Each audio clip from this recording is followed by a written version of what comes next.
I am Nick Shell, and I am the living legend. Here's the thing.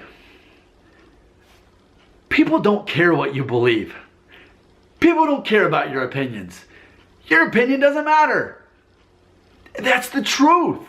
It's the truth that no one cares what you believe. They don't care about your opinion, and your opinions don't actually matter. Bam! I just said it. It's truth. But most people, most men, unfortunately, until they watch this video, are going to believe that what they believe makes a difference. It doesn't. It doesn't matter what you believe. Unless you're actually doing something that actually helps another person or yourself in a non-selfish way, what you believe doesn't matter. It's just a belief. It's funny to me how, and I have to use politics as an example, how angry and emotional people get on political issues. As if what you believe about that thing is going to make a difference. Oh, no, it's not. Don't even try to reply. It's not. And then you're going to try to, well, if you vote, this is the United States. So it's ultimately based on which state you live in. And then, even then, it's your opinion against the next person. And they think you're just as wrong as you think they're wrong. So it's funny that people will argue about stuff they can't control. So for men, that's not something you want to do. You don't want to believe this lie that people actually care about your opinions. It's funny, people have strong opinions about Donald Trump, for example, whether you love him or hate him, for whatever reasons. In the end, you, the human being, it doesn't matter what all you're doing is just talking. It doesn't change anything. You might make people upset. You might get yourself upset. It's all a waste of time. Your opinion doesn't matter. And there's so much power in recognizing that. That what you believe doesn't matter in the universe. As long as you're doing your part to help other people become better, help yourself become better in a non-selfish way. Other than that, it's just beliefs. It's when we really reduce it, we could say, well, my favorite color is blue. Next guy, no, my favorite color is black. Everything comes down to that. Person over here, well, my favorite color is pink. My favorite, doesn't matter. It doesn't matter what your favorite color is. And I know that sounds juvenile because it is, but what happens is, as we get older, we're having these other discussions about things like that, and it's just as pointless as what your favorite color is.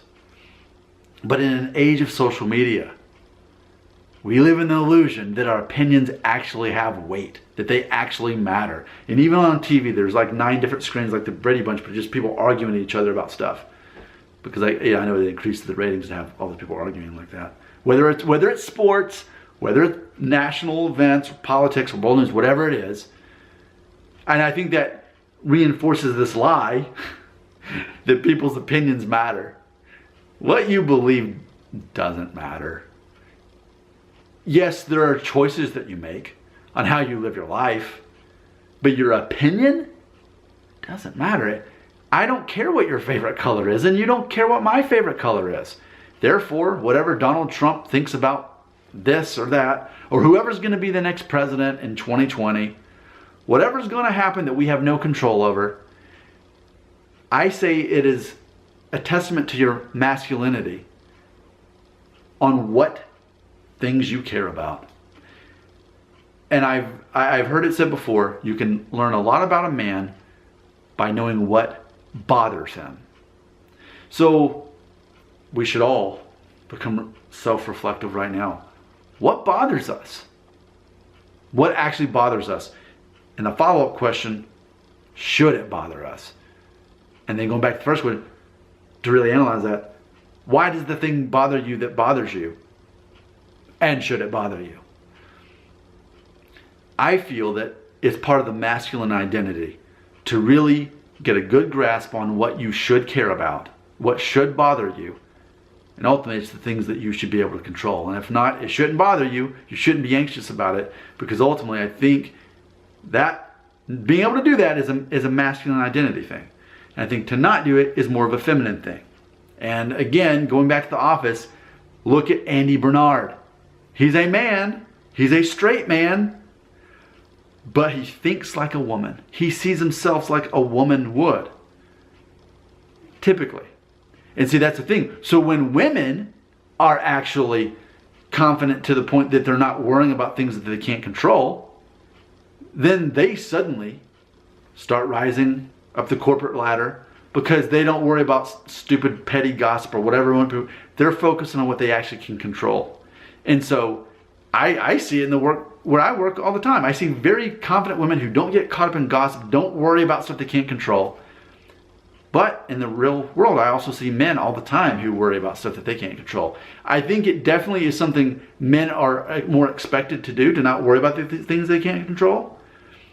But I think the moment you embrace that, it definitely helps you become more attractive and confident as a man. But it's definitely something that if you're not, though, it makes you less masculine. It makes you more feminine, because so much of what makes men attractive is that we are at least perceived to be in control, that we're the caretakers, that we have the knowledge and wisdom to be able to solve whatever the problem is going to be. When an actual problem arises, notice I said actual problem arises,